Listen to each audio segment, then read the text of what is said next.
अस्सलामुअलैकुम वरहमतुल्लाहि वबरकातुहू। नाज़रीन हज़रात, मैं हूं आपके साथ आपका मेज़बान अब्दुल वाजिद और आप देख रहे हैं तस्नीम टीवी। नाज़रीन, अगर आप सोशल मीडिया यूज़ करते हैं तो आप इनसे बखूबी वाकिफ़ होंगे। पंडित धीरेन्द्र शास्त्री, जो आजकल अपनी रामकथा और दिव्य दरबार को लेकर बहुत सुर्खियों में हैं। कुछ एक विवादित बयानों को लेकर भी उनकी चर्चा हो रही है। भागेश्वर महाराज के नाम से शोहरत पा चुके धीरेन्द्र शास्त्री लोगों की मन की बात पढ़ने का दावा करते हैं। लोगों का विश्वास है कि अगर भागेश्वर धाम के दिव्य दरबार में एक बार अर्जी लग जाए तो किस्मत बदल जाती है। महाराज लोगों की परेशानियां बिना बताए ही पढ़ लेते हैं और फिर उनके मन की बात को बताते हुए कागज पर परेशानियों का हल भी बताते हुए लिखते हैं कि जल्द ही आपकी प्रॉब्लम सॉल्व हो जाएगी। मध्य प्रदेश के छतरपुर जिले के ग्राम गड्ढा में वाक़ सिद्ध स्थान भागेश्वर धाम सरकार देश भर में फेमस हो चुका है। भागेश्वर धाम के दरबार में बड़ी तादाद में लोग पहुंचते हैं और अपनी अर्जी लगाते हैं, लेकिन बड़ा सवाल है कि आखिर बाबा लोगों की मन की बात कैसे जान जाते हैं। पंडित धीरेन्द्र शास्त्री का दावा है कि उनके पास ऐसी शक्ति है कि वो लोगों के मन की बात जान जाते हैं। वो कहते हैं कि उनके पास ऊपर से कनेक्शन है, उन्हें ऊपर से सिग्नल मिलता है। इस सिग्नल के जरिए ही लोगों की परेशानियां जानते हैं और उनकी एक सेना भी है जो मौके के हिसाब से पंडाल में हाजिर हो जाती है। देखिए, पृथ्वीराज सरकार की सेना से निवेदन है, तुरंत दरबार में आवे। वो रावण से फोन पर बात भी करते हैं। देखिए, एक बार हमारी रावण से बात हुई, हमने कहा क्यों दशानंद जी माय डियर कैसे हो। भागेश्वर महाराज लोगों की मन की बात कैसे जानते हैं, ये एक बड़ा सवाल है। दरअसल कुछ एक्सपर्ट का दावा है कि ये एक आर्ट होता है। जब हम कुछ सोचते हैं तो हमारे चेहरे में उसी तरह के भाव नजर आते हैं जिससे कुछ लोग पढ़ सकते हैं और उसे एक फेस रीडिंग आर्ट भी कहा जाता है। जैसे कि ब्रेल लिपि के सहारे से बिना देख पाने वाले लोग पढ़ लेते हैं, ठीक उसी तरह मेंटलिस्ट होते हैं जो लोगों के चेहरे के भाव को पढ़ लेते हैं। देश दुनिया में कई ऐसे मेंटलिस्ट हैं जो इस तरह के भाव को पढ़ लेते हैं। हाव भाव और फिजिकल एफर्ट के अलावा सामने वाले शख्स का व्यवहार कैसा है, उसका नेचर कैसा है, उसके साथ ही उसके बात करने का तरीका क्या है, ये उसके चेहरे पर साफ नजर आ जाता है। अगर किसी को मेंटलिस्ट का आर्ट आता है तो वो भी इस तरह से दूसरों की मन की बात को समझ सकता है। उसके साथ ही कुछ लोगों के पास सम्मोहन का भी आर्ट होता है जो लोगों की मन की बात को पढ़ लेते हैं। एक लड़की है सुहानी शाह नाम से, मैं आपको उसकी एक वीडियो दिखाता हूँ, आप देखिए। Think about the persons name. आंखें बंद कर दीजिए। इमेजिन करिए आपके सामने एक बहुत बड़ा स्क्रीन है ना, उसके ऊपर ये नाम लिखा हुआ आ रहा है। सरनेम काट दो सर, खाली नेम सोचना है। ठीक है, ओनली द नेम। नाम में नंबर ऑफ लेटर्स गिनो।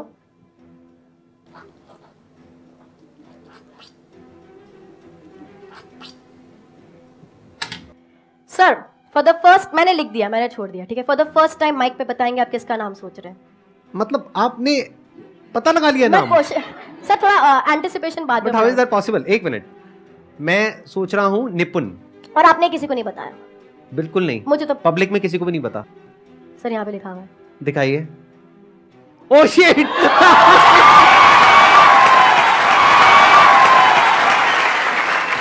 ओह भाई साहब, क्या बात है, क्या बात है। Excellent, excellent. सुहानी शाह इस जादू को वो आर्ट कहती है, वो अपने आप को मजेसियन कहती है। वो बाबा की तरह से ऊपर से शक्ति नहीं कहती। वो ये नहीं कहती कि मेरा ऊपर से कनेक्शन है, मुझे सिग्नल आते हैं। वो बाबा की तरह फोन पर बात नहीं करती। और भी बहुत से लोग हैं जो इस तरह का काम करते हैं। मैं सुहानी शाह की एक और वीडियो आपको दिखाता हूँ। आज तक पर उन्हें लाइव इंटरव्यू में यह आर्ट अपना दिखाया था। सुहानी, आपने एक ये लिखा कि मैं वही चीज करती हूं जो बागेश्वर महाराज करते हैं जी। इसका क्या मतलब हुआ? तो मेरा पूरा शो होता है, हम सब जितने भी इधर मेंटलिस्ट है, मैजिशियंस है, हम सब शोज करते हैं। मेरा भी शो में एक होता है जहां पर हमारे शो में जैसे 800-900 लोग आए हुए, तो हम भी सबका ऐसे बताते हैं कि आप ये सोच रहे हो, आप ये सोच रहे हो, आप अपने बच्चे के बारे में सोच रहे हो, आप वो सोच रहे हो कि जब आप वो ट्रिप पे गए थे तो क्या हुआ था। तो जैसे स्टार्टिंग में अक्षय ने भी बोला था कि जो बागेश्वर महाराज जो उधर हम बताते कि वो जो कर रहे हैं वो तो करते ही है, उसके अलावा भी बहुत सारी चीजें आज हमारे मेंटलिस्ट और हमारे देश के जो जादूगर लोग हैं वो करते हैं। अगर आपकी कोई प्रॉब्लम है लाइफ में, हाँ, अरे मैं कुछ आपकी प्रॉब्लम्स के बारे में बात नहीं करते, प्रॉब्लम्स के बारे में बात करने के लिए बाबा लोगों को छोड़ देते हैं। ठीक चलो है। अब मैं चाहती हूँ अगर आपका कोई बचपन का कोई दोस्त यार है जिसके बारे में आपने किसी को बताया नहीं है, ठीक है। या ऐसा कुछ पेपर और अपने दोस्त के बारे में मन में सोचते रहे, उनका नाम का एक एक लेटर अपने मन में लाए। और मैं अभी बॉम्बे में बैठी हूँ, मैं चाहती हूँ अपने मन में वो नाम इतना जोर से चिल्लाए, देखो ऐसे तो पॉसिबल है नहीं, पर मैं चाहती हूँ अपने मन में वो नाम इतना जोर से चिल्लाओ कि मुझे यहां तक उसकी आवाज आए। और मैं कोशिश करूंगी, मैं तो ऐसे बता सकती हूँ कि सब जन लिख के बताते हैं जैसे बागेश्वर लिखते, तो मैं भी लिखने की कोशिश करने वाली हूँ। यहाँ पर मेरे दिमाग में एक कुछ तो आया है, मैंने यहाँ पे लिखा। Shweta ji, for the first time national television पे क्या आप बता सकते हैं कि आप अपने किस दोस्त का नाम अभी सोच रहे थे? दिव्या।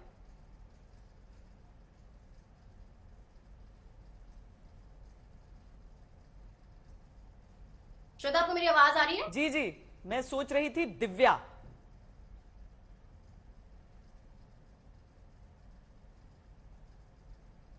मुझे आपकी आवाज नहीं आ रही श्वेता। मेरी आवाज आ रही है आपको सुहानी? अभी मुझे आपकी आवाज आ रही है, जी। बीच में आपकी आवाज नहीं आ रही थी। मैं कह रही थी कि क्या आप बता सकते हैं आप वो किस नाम दोस्त- है दिव्या। दिव्या। दिव्या, और जी। ये आपने मुझे बिल्कुल नहीं बताया, करेक्ट? मैं टच में ही नहीं हूं उससे, बहुत मतलब आप बचपन उसके से। टच में भी नहीं है, कुछ भी पॉसिबल नहीं है, करेक्ट? जी। मैंने आपके बताने के पहले यहाँ पर एक नाम लिखा था और वो है दिव्या। अब आप कह रही हैं ये चमत्कार नहीं है। जी नहीं, ये चमत्कार नहीं है, ये एक कला है, एक ट्रिक है, और एक बहुत ये कला कैसे होती है उसके पीछे एक बहुत बड़ी स्टडी है। बहरहाल महाराष्ट्र की एक तंजीम है अंधश्रद्धा उन्मूलन समिति। इस तंजीम के श्याम मानव ने कहा, धीरेन्द्र शास्त्री जादू टोना करते हैं और अंधविश्वास को बढ़ावा देते हैं। उन्होंने पुलिस से धीरेन्द्र शास्त्री के खिलाफ कार्रवाई करने की भी मांग की है। महाराष्ट्र में अंधश्रद्धा उन्मूलन कानून है जिसमें अंधविश्वास फैलाने वाले के खिलाफ कार्रवाई का बंदोबस्त किया गया है। तंजीम ने इसी कानून के तहत कार्रवाई की मांग की है। सुनिए श्याम मानव का क्या कहना है धीरेन्द्र शास्त्री के बारे में। दिव्य दरबार 7-8 तारीख को हुआ। 8 तारीख के शाम को मैंने कंप्लेंट दायर की पुलिस के पास में। 9 तारीख को प्रेस कॉन्फ्रेंस ली। इस प्रेस कॉन्फ्रेंस में ये सब जानकारी दी और इसी के साथ में बाबा को आह्वान दिया। उनको कहा कि आपके जो दावे हैं सीधे सीधे आप कहते हो कि लोगों के नाम आप बता सकते हो, उनके पिताजी का नाम बता सकते हो, उनकी उम्र बता सकते हो और उनके टेलीफोन नंबर बता सकते हो और घर की चीज़ें बता सकते हो। तो सीधा सीधा ये आह्वान उनको दिया कि हम ये आह्वान नागपुर के पत्रकारों के सामने कंडक्ट करेंगे। एक पंच कमेटी जो तटस्थ होगी उनके सामने ये कंडक्ट किया जाएगा।